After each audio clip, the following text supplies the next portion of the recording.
Today is Monday, September the 12th, and if you're here for how to turn a presentation into a conversation, you're in the right place. My name is Scott Abel, and I'll be your co-host for today's show. It's actually a Scott and Val show, and so I'd like to introduce my co-host, Val Swisher. Val, are you on the line? I sure am, and it's great to have the Scott and Val show again, Scott. Yippee! I know, it's been so long. It has. Where are you broadcasting from today? Well, today I am in gorgeous Sonoma, heart of the wine country, where it's a little bit foggy this morning. Well, that's not so bad. I think it could be a lot worse than wine country. So thank you for joining us this morning. I appreciate it. Let me cover a few housekeeping items. First, we hope that you'll sign up for the Content Wranglers Insiders List and get access to members-only content and special invitations to events and also some free tools and technologies. So check that out at thecontentwrangler.com. Also, today's show is brought to you by Content Rules. Content Rules is a professional services company that provides content development, optimization, and global readiness services. Whether you need extra writers, editors, and illustrators, or you're just getting ready to go global for the first time, Content Rules can help.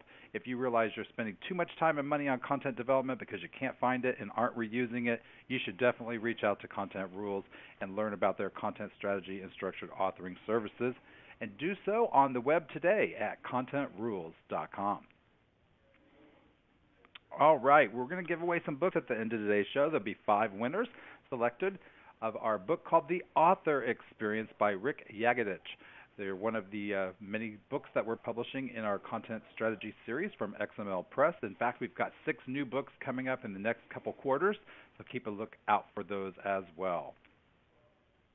A few housekeeping items. Yes, you can ask questions of the presenter, and we'd like you to do so. You can use the window there, and there's a presenter. There's an area to give questions. And we'd like you to leave a text-based question that we'll prioritize at the end of the show. We'll ask our presenter as many questions as time will allow. During the show, you'll be presented with several polling questions, multiple choice answers, and some instructions on how to do that. So we'd like you to participate in that when those times come up. And at the end of the show, if you could rate the presenter using the rating feature provided in your webinar viewing pane on a scale of 1 to 5, with 1 being low and 5 being high, and let our presenter know how he did today. In addition, there's an attachments and links section of your webinar viewing pane where you can download some of the files that are presented today by our presenter. And also there's a link to his website. And the most common question is always, is this show being recorded? And the answer is yes, it is. In fact, you can return to the URL you're using to view this show right now just a few minutes after the show is over, and it will magically turn into a recording that you can share on social media or embed in an email or on a web page, and we hope that you do. All right, without further ado, let's welcome to the stage Greg Rosner. Greg, are you here today? I'm here. Hey, Scott. Excellent. No technology snafus. We love that. Awesome. Well, I'm delighted to be here, and I can promise everyone here that has taken time out of your day to join this presentation, which, by the way, is a pretty tall order to do a presentation on presentations, but I'm sure you're going to get value from this, not just from the stuff that I'm going to share with you, but from each other, because my goal is to make this more of a conversation than a presentation. Excellent. Well, Val and I are going to go on mute in the background and let you take off here, and then we'll rejoin you at the end of the show. Awesome. Well, Scott and Val, you guys are on mute, but I'm sure that you have, as I have sat through what I call god-awful presentations at events, sitting in conference rooms, where the only thing that's keeping you in the room is you just don't want to be rude and get up. Well, the good news is everyone that is participating today, that you're taking time out of your day, and I appreciate that, and you could leave at any time, and then without being rude. And so we're getting a real authentic group here of people that really want to be here as opposed to watch the recording. And I'm going to be drawing a big distinction about those two. So first, I want to let everyone know that there's going to be a special offer to everyone who's participating today that's going to be offered at the end, and it's not going to be offered to people that watch recordings. So just to kick it off here, I would like to kick it off with a poll, and I'm sure Trey can put that up on your screen. So when you present, you're taking people on a journey, and you're taking them through your ideas, and you're pitching your concepts. But what do you think makes for a great presenter? So, Trey, are you able to put that up on everyone's screen?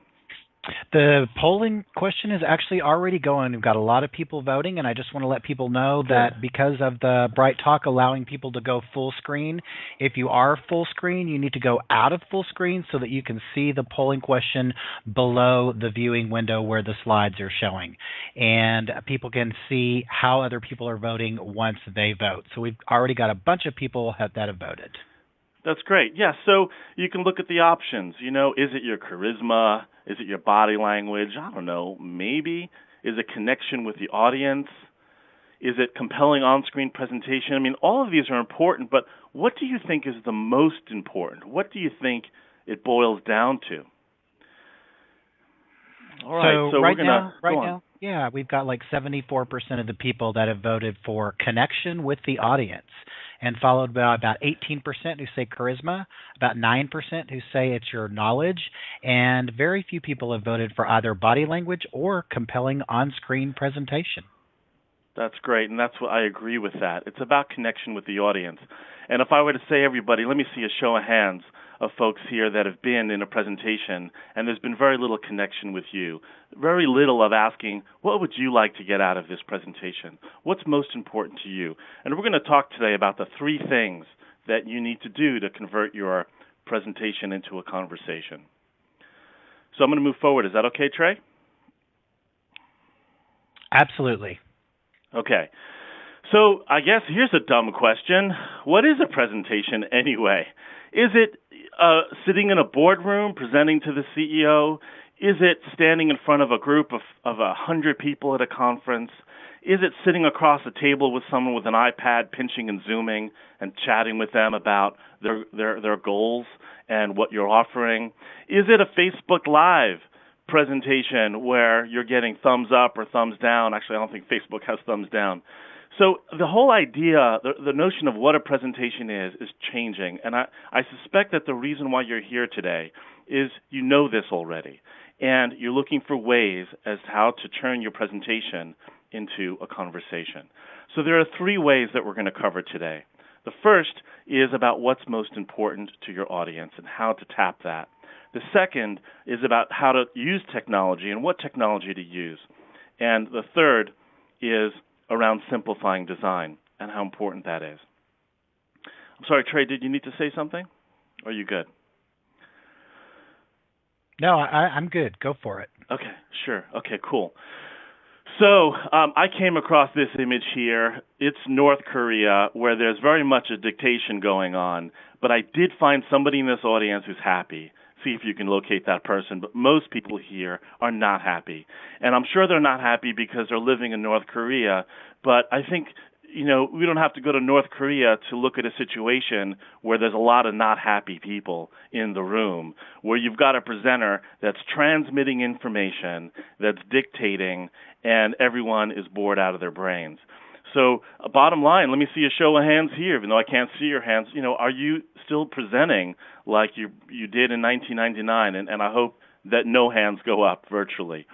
This is a great presentation that I saw David McQueen, where, I mean, it was actually a presentation on presentations, and he got everybody engaged in the room. And it really felt like a conversation that he was having with everyone individually. And so there's old school ways to do this, like let's see a show of hands and let's get participation. But there's some new school techniques that you could use that I'll be talking about. So why are presentations broken?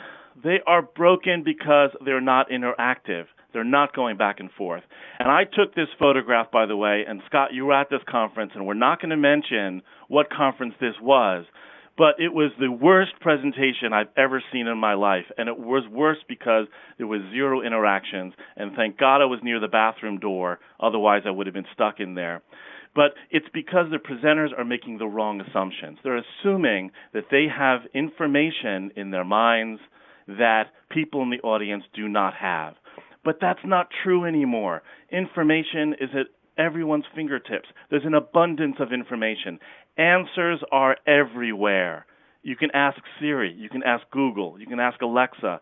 Answers are cheap. what's becoming critically valuable are the questions.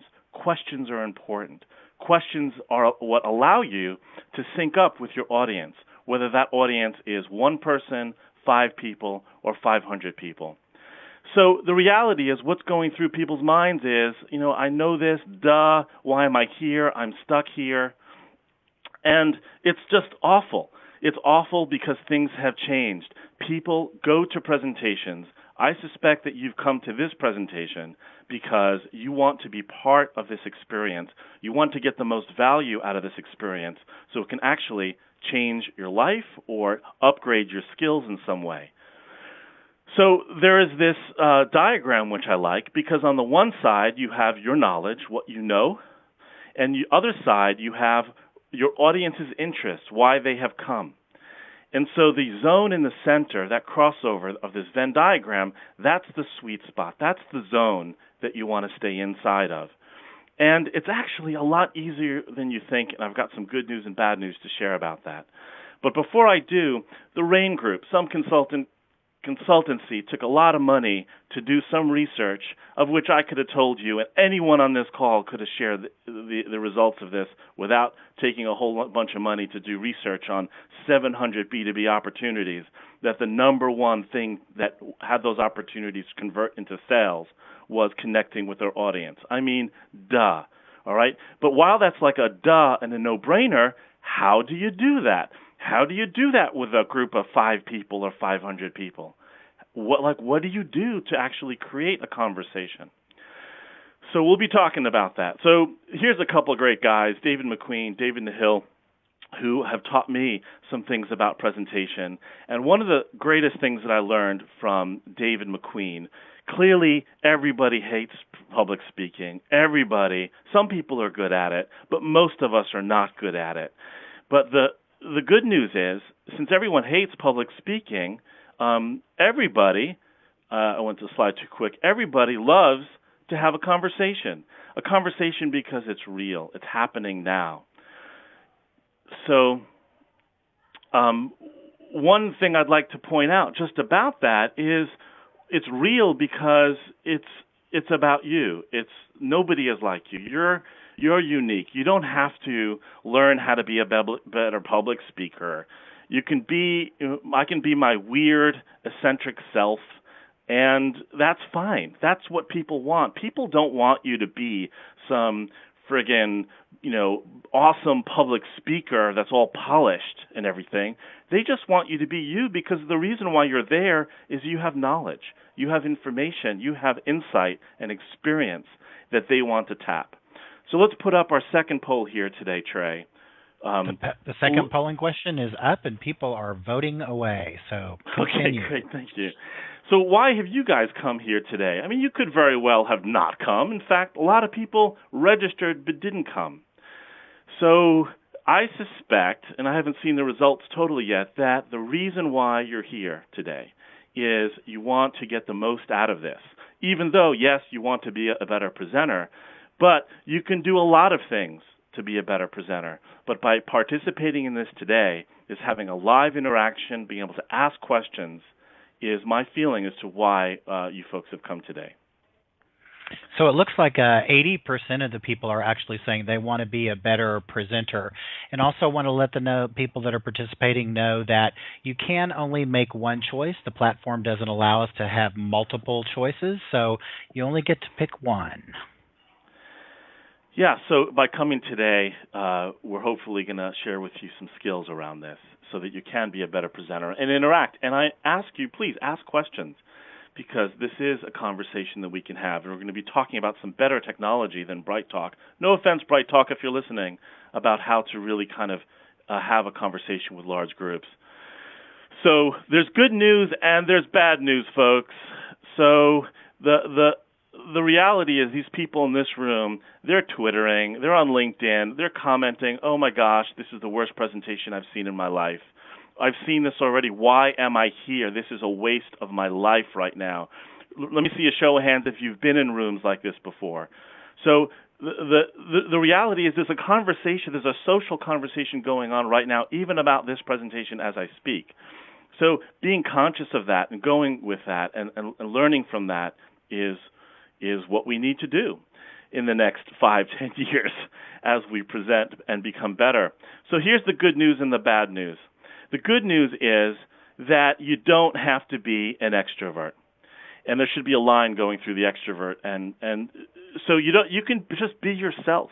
It's about asking people, what would you like to get out of this? What is most important to you? What are your goals? And speaking to that.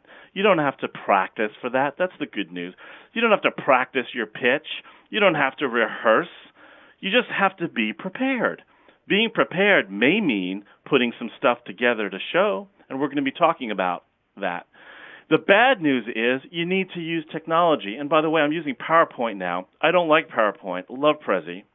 However, you could use PowerPoint, but the idea is to use technology that enables people to respond to you, to react to you on their iPhones or on their laptops.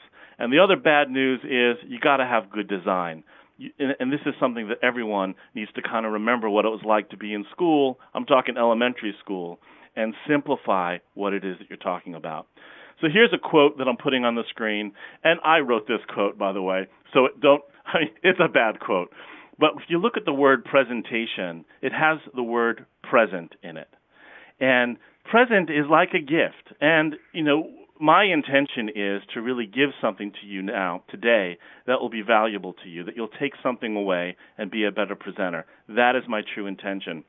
And I believe that that has to be the intention behind any time you present. And if that's the intention, then I guarantee you that your presentations are going to be more of a conversation than if you come into that presentation with an agenda to get something out of it.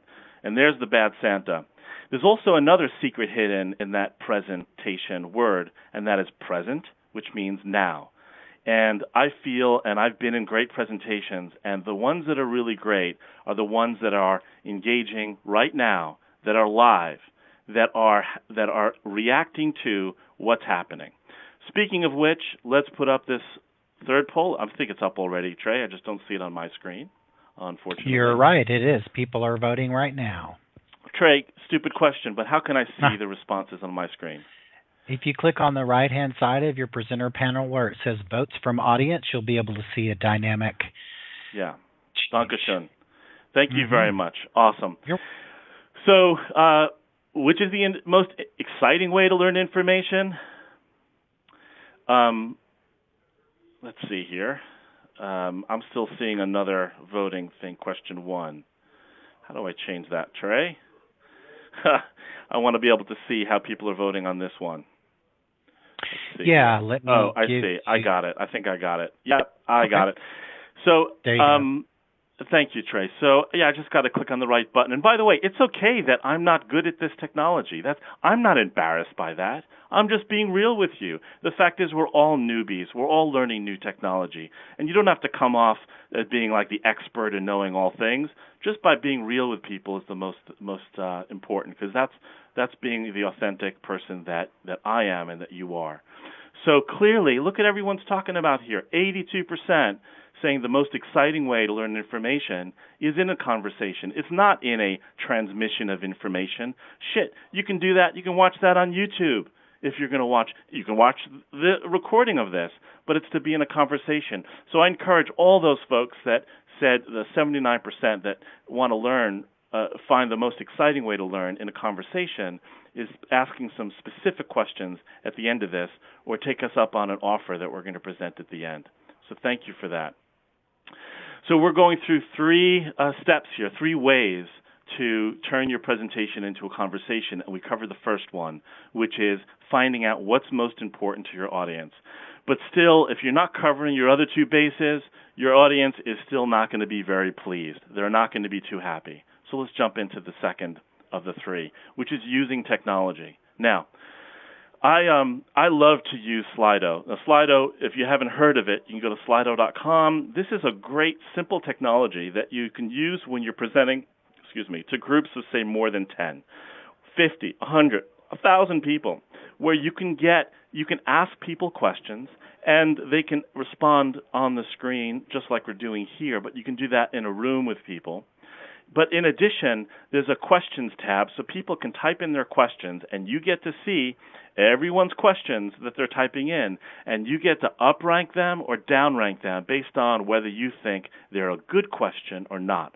So remember I was talking about that the future is not being the know-it-all, but the future is having the right question. This is a great way to tap the zeitgeist, tap the wisdom of a crowd that you're presenting to, so that the most intelligent, the most relevant question will rise to the top. Doesn't mean that you have to answer that question, but you will find if you scroll down to the bottom, there's the trolling question. There's the person that has an agenda that is asking a question just to get a rise out of you or to push some kind of agenda. Using a technology like this actually squashes the trolls in the room, because I think we're all afraid of getting into a room and having some moron in the back of the room raise their hand and dominate the conversation with an agenda that they have. And so it's almost like the loudest voice in the room wins. When you use technology like this, you say, well, I'm going to answer some questions that are really most important to you.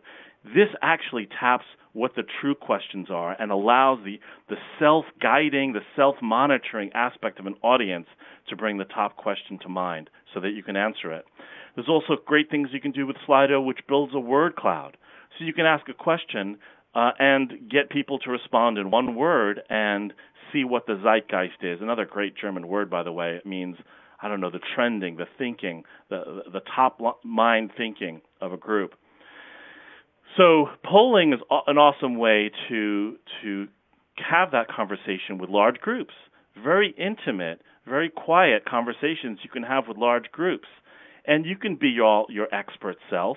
You don't have to be a great presenter. In fact, you can say, you know what, I don't even have a presentation prepared for you today. I'm an expert on pancreatic cancer research. That's what I know. I'm not a good public speaker. I'm not even a friendly person. But what I'm going to do today is answer your questions.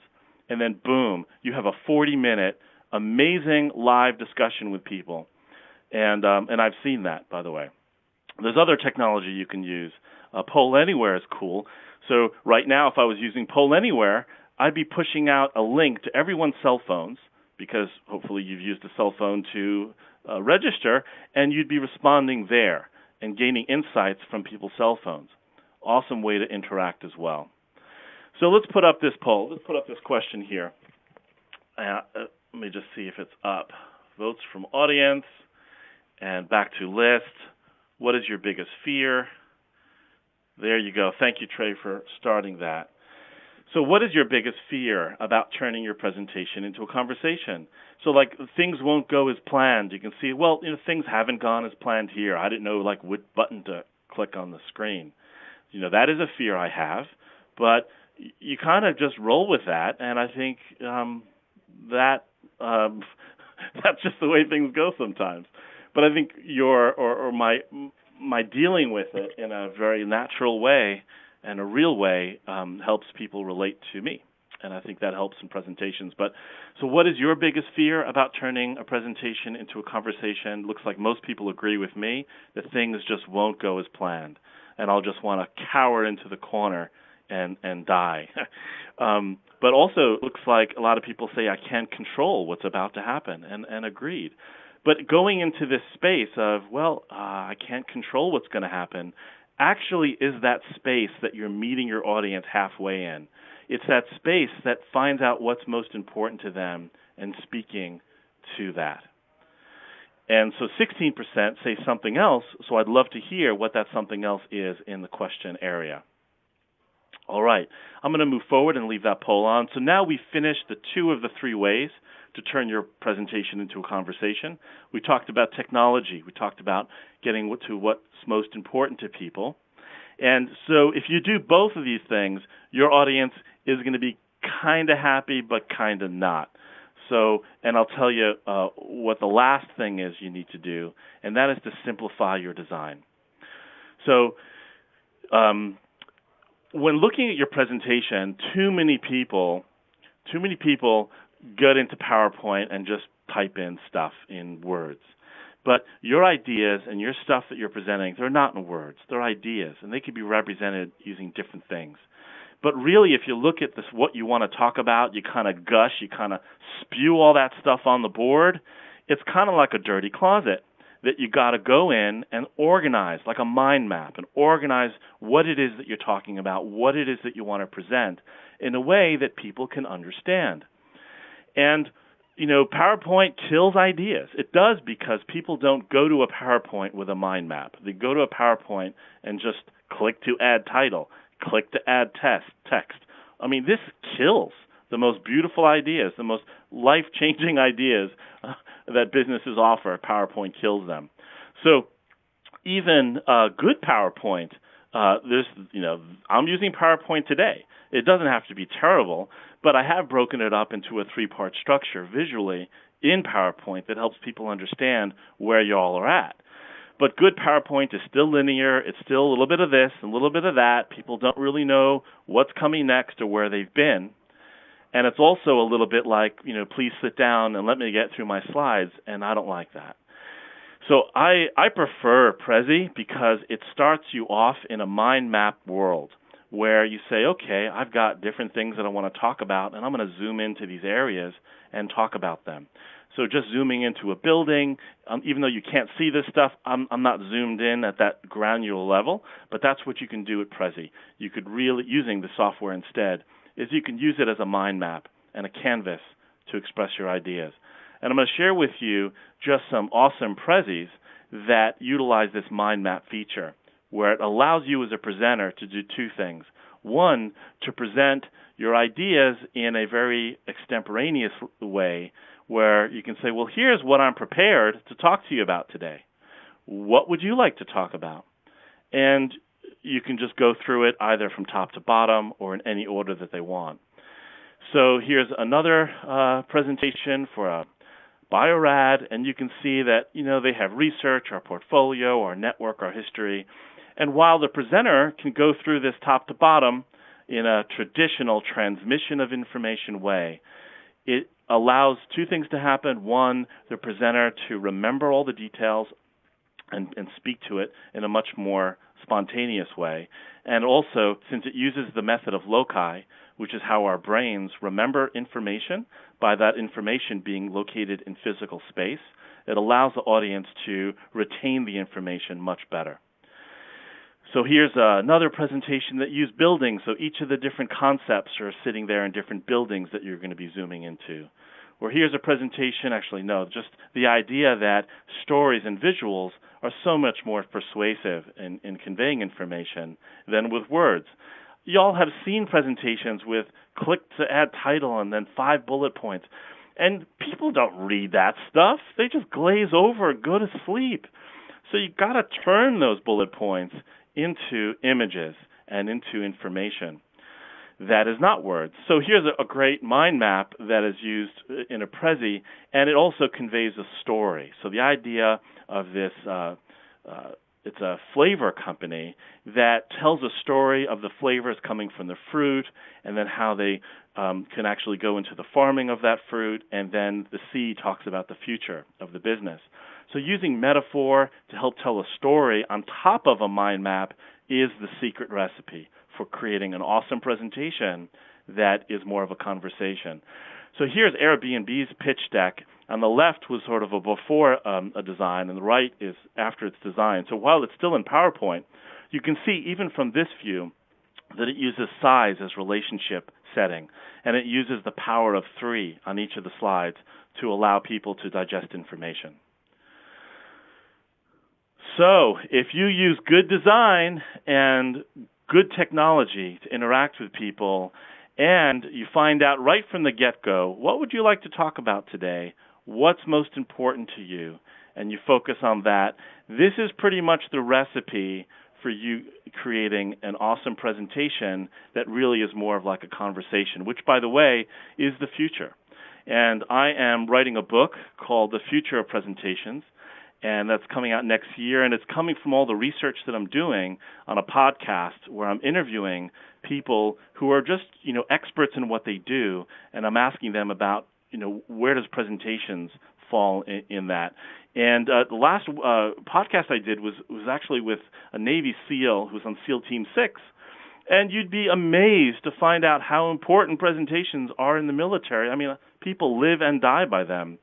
So There you have it. I wanted to say that if anyone here who has participated in this would like to have a free 15-minute brainstorm about how to transform your presentation into a conversation using good design, technology, and structure, please go to help at Pitch Kitchen and ask for that. That's the special offer for everyone. Excellent. That was a lot in a short amount of time, and I really appreciate you being brief about some of those things. We have tons of questions, but I think I'm going to let Val Swisher jump in on the line and ask you the first couple of questions, and then I'll prioritize a few in the back for you. Okay, great. Well, I have some of my own questions, but let's take some questions from the folks on the call first. Sure. Here's one that I definitely can relate to. How do you get your organization to change delivery and slides to a more interesting and engaging style, like, quote, beyond bullets? Yeah, great question. And good news and bad news. The bad news is you can't. The good news is you can only by example. And so don't wait for getting permission from the marketing team. Just as Nike says, do it and win clients' hearts, and then have a meeting with the marketing team after you brought in these 3 accounts, and even have them talk to the marketing team about how they were much more engaged and with your presentation than they have ever been with a vendor selling that service. And then you will have a convert on the marketing side. But the bad news is I find that a lot of people in marketing who are supporting sales often think that they just want to do the right thing. They just want to do what everyone has done before. They're not typically people that want to cut new ground. And Val, I'm sure you'd relate to that often they want to take the safer approach versus the risky approach. The risk takers, I think, are the people that are on the line, the people that are on the hook for creating the relationships that build trust, that ultimately build business. What do you think about that, Val? Yeah, I would agree. I also would wonder if it's ever appropriate to try to do a before and after with the people who are still in the death by bullet mode. You know, here's what it would have looked like. Let me give you a presentation this way, but here's what we really could be doing. You know, try to get them on board by actual example. Do you ever see that? Yeah, sure. You can do that. People often don't have a big imagination when it comes to presentations. And if you show them a better mousetrap, I think they will be like, oh, that's great. However, I think using Prezi from PowerPoint takes some practice. And when I say practice from not relying, as I said before, not relying on here's my next slide and here's my next slide, but relying on the fact that, oh, there are 3 things that I'm here to talk about today, and relying on your memory to know what those 3 things are. Don't go more than 3. I've seen some presentations with the 13 things you need to do. Forget that. I can't remember what I had for lunch yesterday. The beauty of putting things into a mind map form is put them in a 3-section format or a 5-section format so that you really could rest in what you know. That makes perfect sense.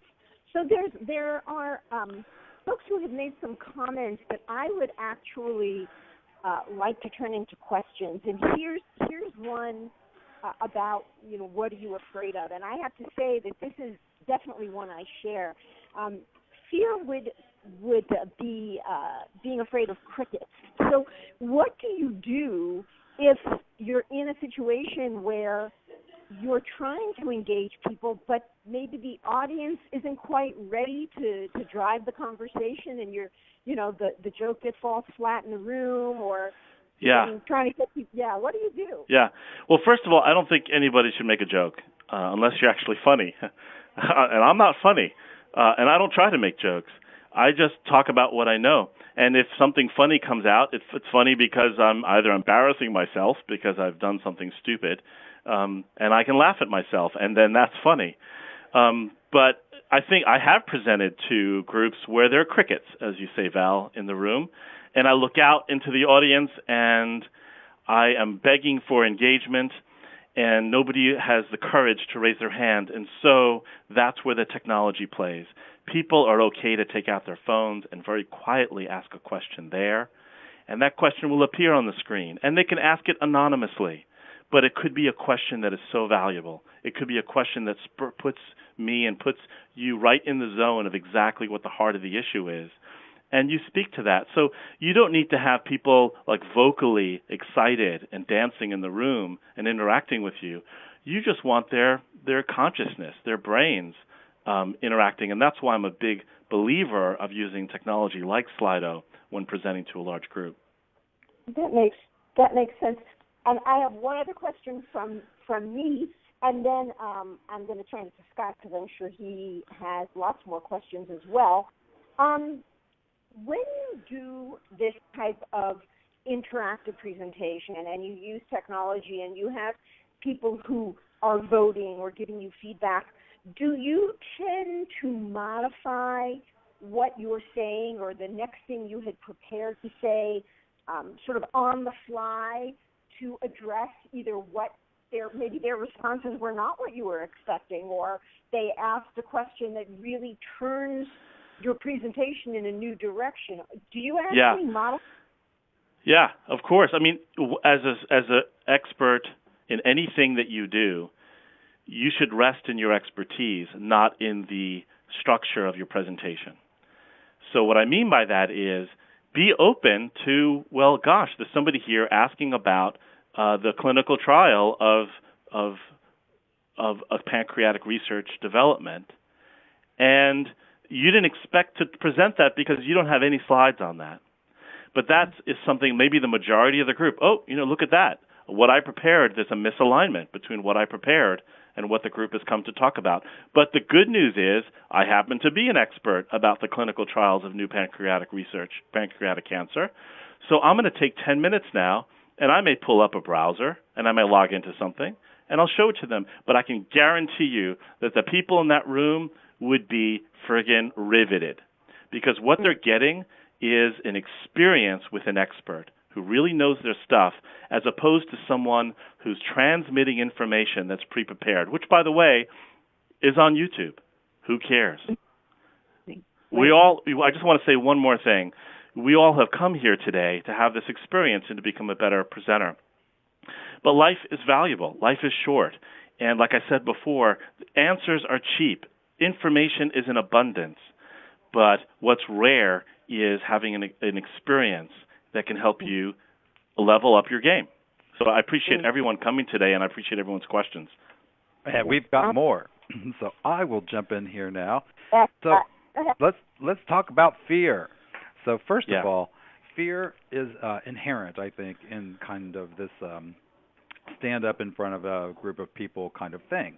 But you and I both know that in order to be a good presenter, or in order to communicate effectively, we cannot allow somebody to sidetrack you.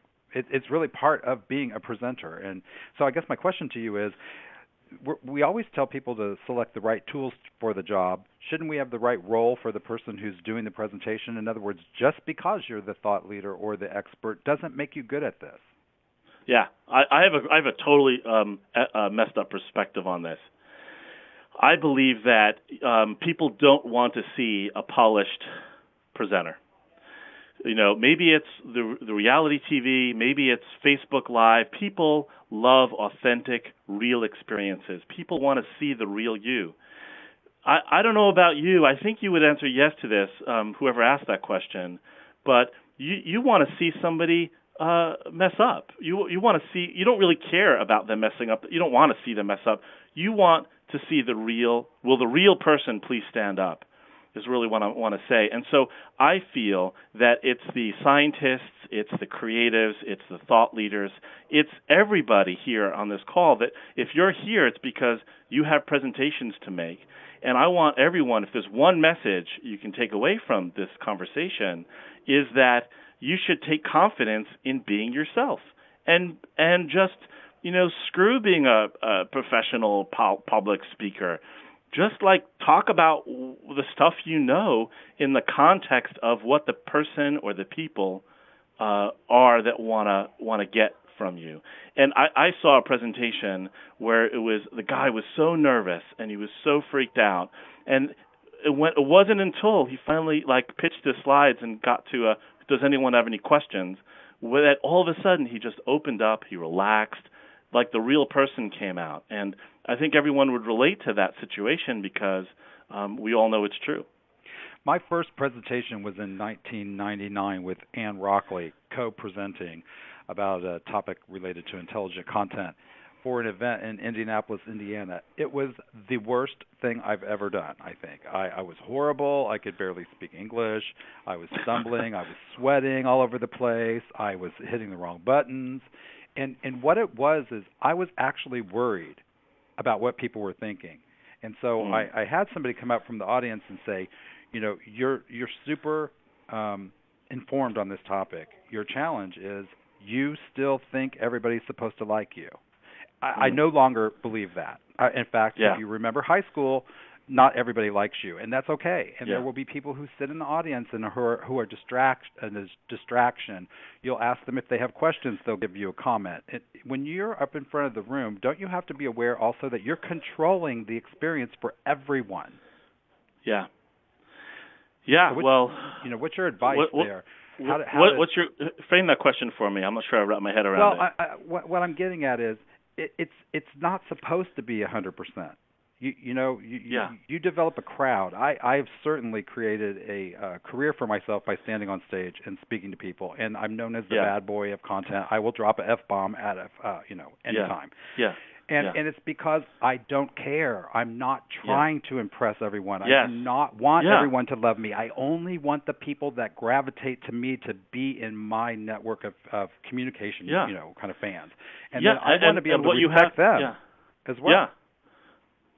Yeah, so I'm not sure what the question is there, other than I think your comment is to relax and being yourself is the biggest power that anyone here on the phone who's presenting could have. Well, and I was wondering if it's about awareness. Once you're aware that human beings are not going to behave in this imaginary way that you perceive, which is totally based on not reality, why would you allow yourself to get all tied up? So do you have any tips for how to kind of deal with this when you're on stage? Do you think differently? Do you breathe differently? Do you do anything? Well, I have to say that if you move from PowerPoint to Prezi, and I don't make any money from Prezi subscriptions, just so you know, but if you start doing presentations in Prezi, you'll find very naturally that your presentations are moving from a pitch that goes from slide 1 to slide 93 to I've got 5 things that I want to talk to you about today. And I'm prepared to talk about them, but I just don't want to go top to bottom. I want to really understand what's most important to you. So let's go around the room, and everyone just say one thing that's most important to you about this, and we'll move on. And I guarantee you, that's an old school presentation technique, but I guarantee you if you do that, plus using the new school technology using Prezi, like a mind map world method of presenting, that you'll get better. And you will then not need to worry about how to fix that fear. All right, here's 3 very quick rapid-fire questions, and then I'm going to turn it back over to Val. I'm going to try to tackle as many as we can. It seems complicated, says one of our viewers, to present and monitor questions from audiences. For example, Scott and Val are probably doing this for you right now, which is true. Any tips on how to do that in the real world? Yeah, so if you're presenting to a group of 200 or 500 like we're doing today, let's say I'm in a room at an event with everybody here, you need to have 2 screens similar to the screens that are on your screen here. One screen's for what stuff I'm showing, and the other screen are the questions that are on there. And as a presenter, you kind of have to, glance back and forth, but that's okay. You can do it. Everyone, multitasks anyway with your phones in your pocket and Facebook and Gmail, and, it's part of the way we live today. So I think everyone here can do that. Do you believe that your advice applies to all types of presentations? For example, would you treat a presentation to executives at your company in the same way? Yeah, so I would say, okay, I'm trying to help my C-suite, if the C's still live in suites these days, If I was meeting with the C-suite and I would say, I have 3 things that I want to talk to you about today based on what you've asked me to come back to you with. But before I do that, I'd like to get out on the table what is most important to you or what your concerns are. That's an old school method of getting that on the table. But then once they do that, you go through your presentation, those 3 buckets that you've created, and you make sure that during your conversation, during your talk, you're hitting on those points. So I would say that absolutely, you do want to have a conversation with your execs in the same way. This is an online forum today, so we're watching in a medium where we really can't see the people at the other end. So we don't know whether they're paying attention, and most likely many people are multitasking. Some people could be away from their desk at this very moment. So yes. We have metrics that we can tell how long a viewer was allegedly watching the show, but we don't really know whether they're watching or not.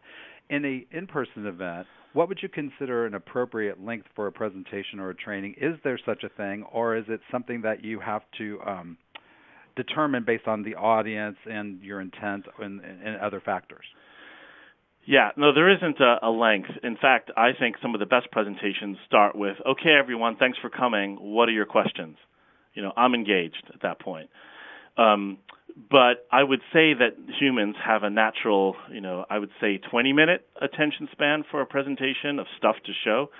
And ideally, when you create your 3 buckets for that last 20 minutes, you should be able to tell it to someone in 60 seconds. I've got 3 things that I want to talk to you about today.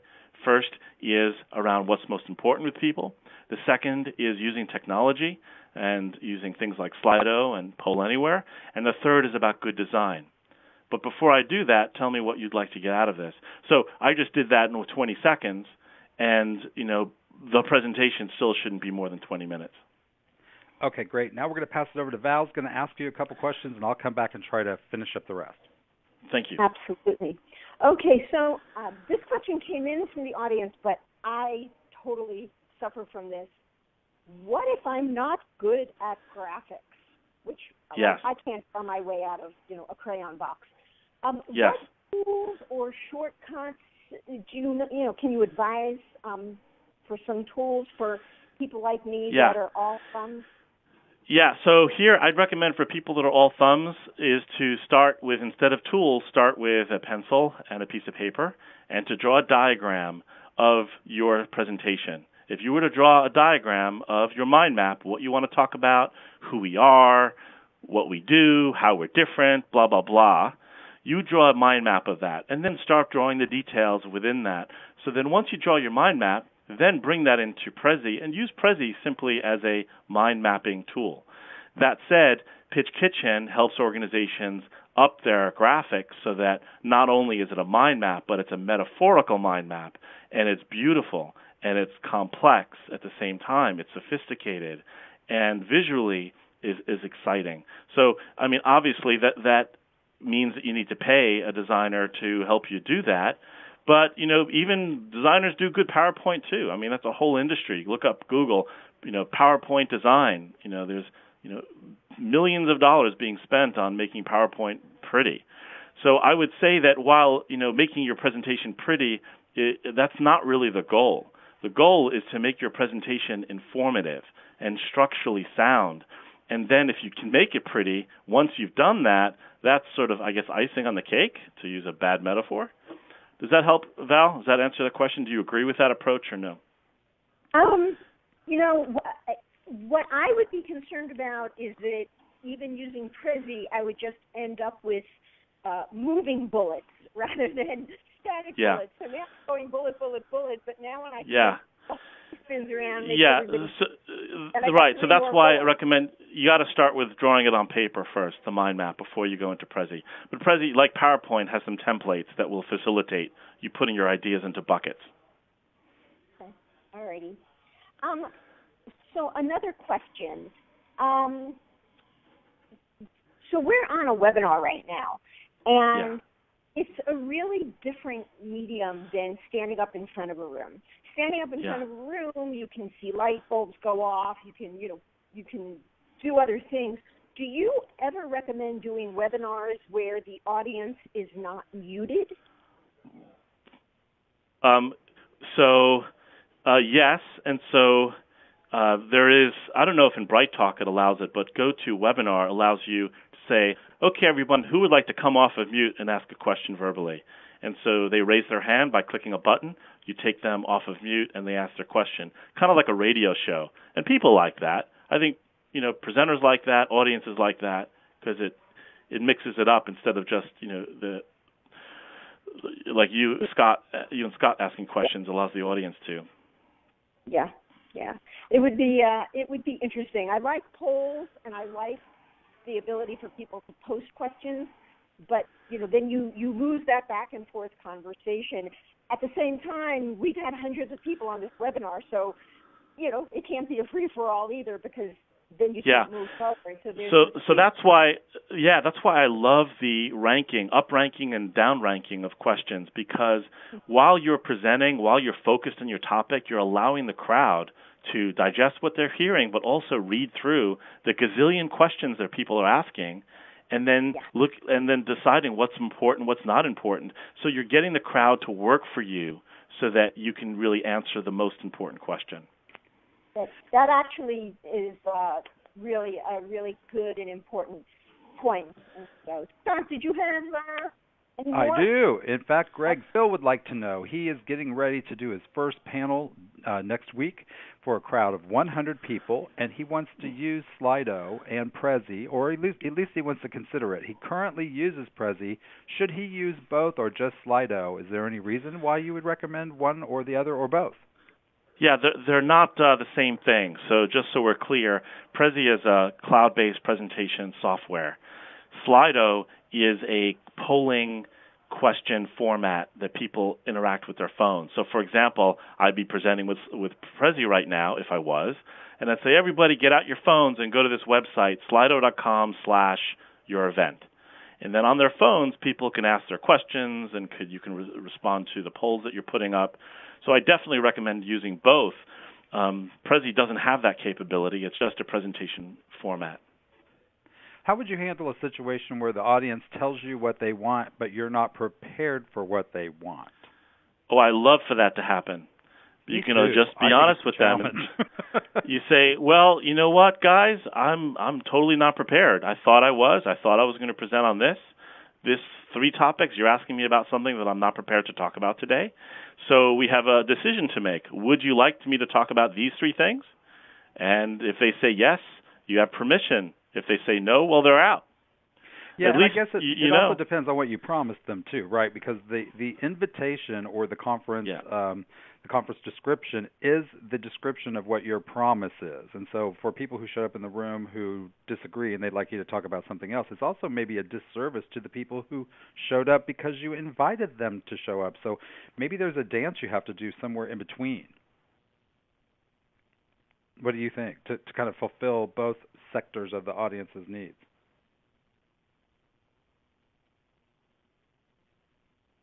Greg? Something tells me we lost Greg. I think we may have lost Greg. See, technology does mess up every once in a while. So, Val, I think you know where I'm going with this. While we wait for Greg to come back onto the line, sometimes you've got somebody in the room and they may have interpreted, I won't use that word creatively, those English words that we write or whatever language you're speaking in to describe our presentation, and yet they assume that it will be about something else. And that's got to be challenging when you're a presenter and you realize there are people in the room who think I'm going to talk about something differently. Has this happened to you, Val? Oh, yeah. I think that if you speak in public long enough, it's bound to happen. I think what usually happens is what you're describing. So most of the people in the room are there because you said, here's the topic I'm going to talk about, and here are 3 points about it or 3 takeaways, and you got one person or 2 people who somehow misinterpreted what it is you're going to be presenting. I think the way I've handled it in the past is sort of a combination. If Talk about the technical things to go wrong. My phone dropped here. No worries. So We're just answering a question for you. Thank you. Finish it up, Val. Okay, I was going to say, if what that person or those people are asking about makes sense, is relevant, and is one of those situations where it's, gee, that's a great topic. I hadn't thought about that. I will try to weave information about that in. If it's not on topic and I have a room full of people, this happened to me last week. I had to say to the person, that's not what I'm here to talk about today, but I would be happy to discuss that with you at lunch. Why don't we sit together and, discuss that at lunch? That's a great suggestion. But you did, yeah. And let's worked. I'm sorry. Let's try to get 3 more questions in really quickly for the end that are some actionable things. So, what are some good resources, Greg, for images and design elements that are free that you have found, if any? Yeah. So a free Photoshop, folks, write it down, is Pixlr.com, Pixlr.com. Mm-hmm. It's basically Photoshop. It's a great free resource. Another great resource is Google something called the Noun Project, Noun Project. We talked about the power of 3, and you saw that Airbnb PowerPoint. They just use icons everywhere, 3 icons on every slide. And you can get some free icons from Noun Project as long as you provide credit for the person who made those icons. So those are 2 great resources. Excellent. Do these principles that you've been discussing during the show, do you think they generally apply to marketing presentations, or could they be leveraged in other situations like training? Oh, sure. Yeah, training, orientation, everything from investor pitches to whatever. I think the principles that we talked about today, getting your audience to connect, using technology and using sound design are things that are applicable in every presentation. In fact, Val and Scott, you have seen more presentations than a lot of people, and I think you'd agree. Most presentations are crack-a-lacking in the lacking area of all these things. Yeah, and I also think that my personal opinion is just because you want to do a presentation doesn't mean you should. And by the way, if you're not willing to invest the time that it takes to do anything right, then it's going to be mediocre. So, I wish there was a magical way for everything to be fixed up nicely just because we want it to be. But the reality is it does take time and energy. And if you don't have the skills, I think you would agree with me, Greg, that you have to invest in them or find another person to help you with those. Yes, agreed. Because the point of doing a presentation is not to win friends, influence people. The point, I think, is to build trust. And you don't have to be good looking. You don't even have to be nice. You can be a mean person, but if someone trusts you to be consistent and trusts you because you know what you're talking about, well, sounds like your presentation was successful. I think that's a good place to leave that. How about you, Val? Oh, yes, I agree. All right, so I will tell the audience now that we wanted to first give a special thanks to our presenter, Greg Rosner. Please use the votes from the audience feature to leave some rating back for him at the end of the show when you're exiting, 1 through 5, 5 being excellent, 1 being low, so he'll know how he did today. And also, we've got some winners, 5 of you listed here on the screen. Pamela, Jennifer, Joe, Carrie, and Mike. All 5 of you will receive from our lovely assistant, Trey, an invitation to receive a free copy of The Author Experience by Rick Yagadich. So we hope that you take a look at that if you're interested in authoring experience. And don't forget, today's show has been brought to you by Val's company, actually, Content Rules. You can learn more about what they do at contentrules.com. Greg, thanks so much for joining us for Thank for the you, show. Scott. That was great. Thank you, Scott. Thank you, Val. And thank you to the audience. Thank you, Trey. Tons of questions, by the way, so we'll try to forward those to Greg so he can follow up with you. Maybe he could do a blog post on some of the most common questions he was asked. And don't forget, we've got another Scott and Val show October 19th. It takes place at the same time that we usually do it, at 10 a.m. Pacific Time, 1 p.m. Eastern Time. It's called Answers and Engagement, Digital Experience from Curation to Delivery with Joe Gelb and Eric Koonin. It's going to be a good show, too. Thanks so much, everybody, for joining us. We really appreciate your time today. And as always, Scott and Val will see you on the next Scott and Val show. Bye-bye. Awesome. Bye-bye.